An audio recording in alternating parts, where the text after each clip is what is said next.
안녕하세요 여러분, 주크박스 DJ 뮤즈입니다. 올해 첫 번째 주크박스는 제가 개인적으로 가장 좋아하는 전설의 한국 광고를 들고 왔습니다. 아마 이 광고 카피를 모르는 한국인이 있을까 싶은데요, 무려 30여 년이 지난 지금까지 살아 숨쉬는 그 카피, 여보 아버님 댁에 보일러 놔드려야겠어요 를 탄생시킨 바로 그 광고죠. 8번째 주크박스 플레이합니다.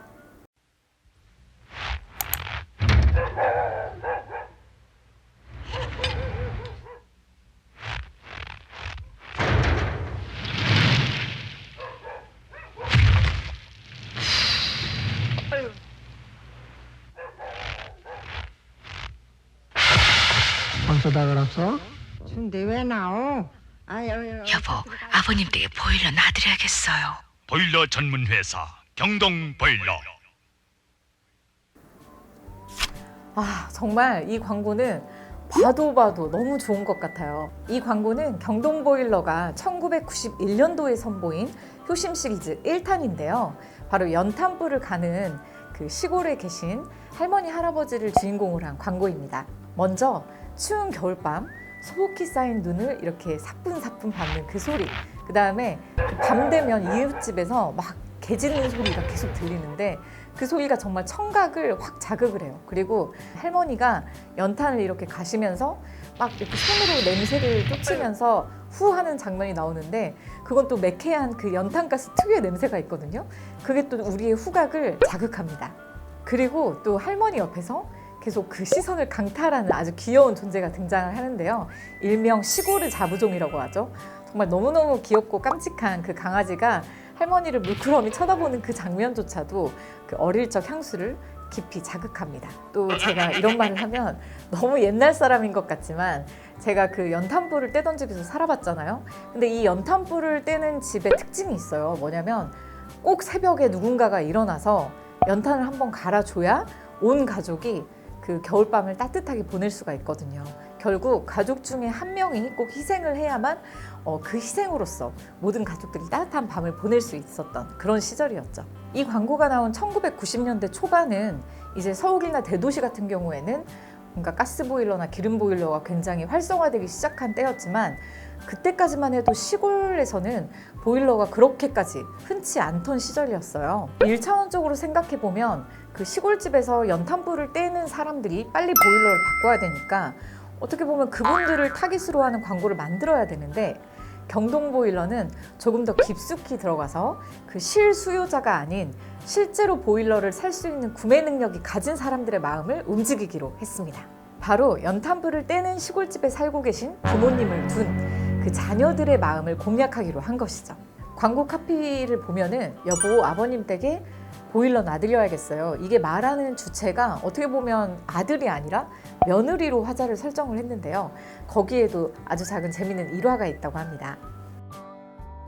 그 어느 가정에나 자식들 결혼하고 나면은 일반적으로 문제되는 게 뭐냐면 고부 갈등 이런 게 있잖아요.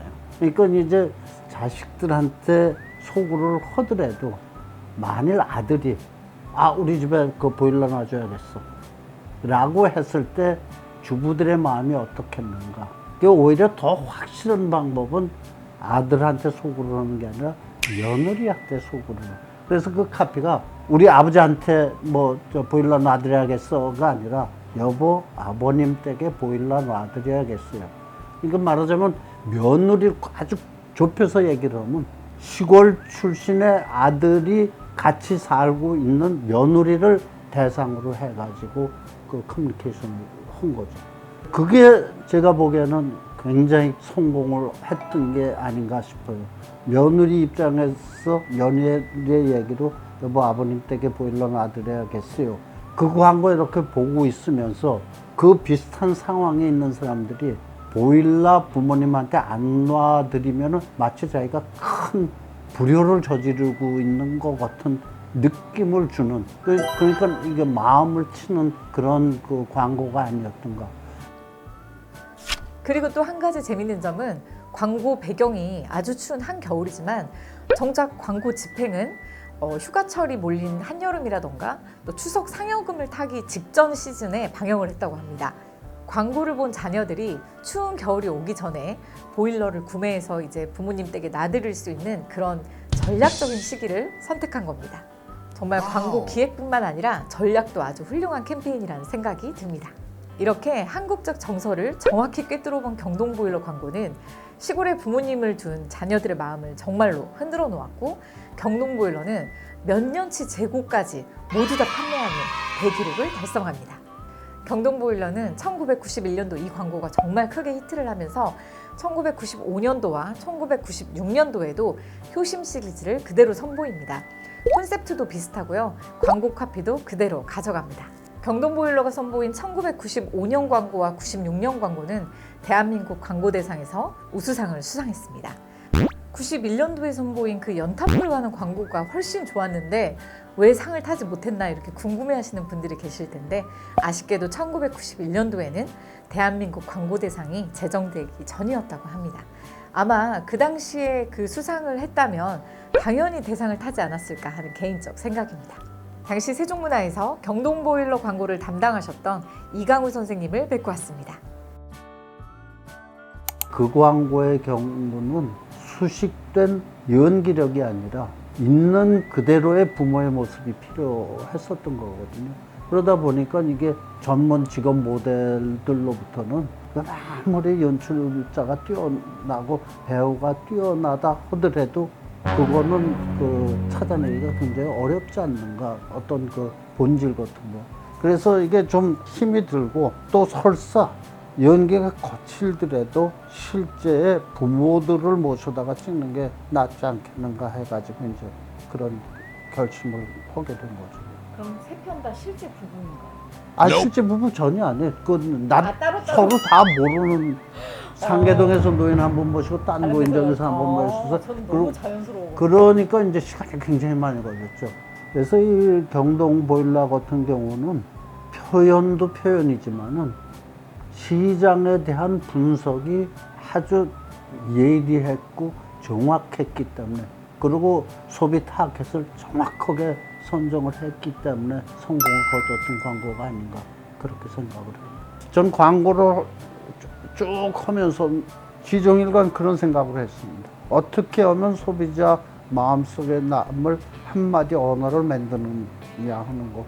한 가지 변하지 않는 게 있다면은, 매체 환경이 아무리 복잡해지고 시장 환경이 아무리 복잡해져도 결국 그 대상은 인간이다 하는 점이죠. 그러니까 궁극적으로는 환경이 어떤 식으로 변하든 간에 그 광고하는 사람들이 놓치지 말아야 하고는, 내가 지금 얘기를 해야 할 사람이 누구인가를 철저히 알아둘 필요는 있겠다, 이런 생각을 늘 하고 있습니다.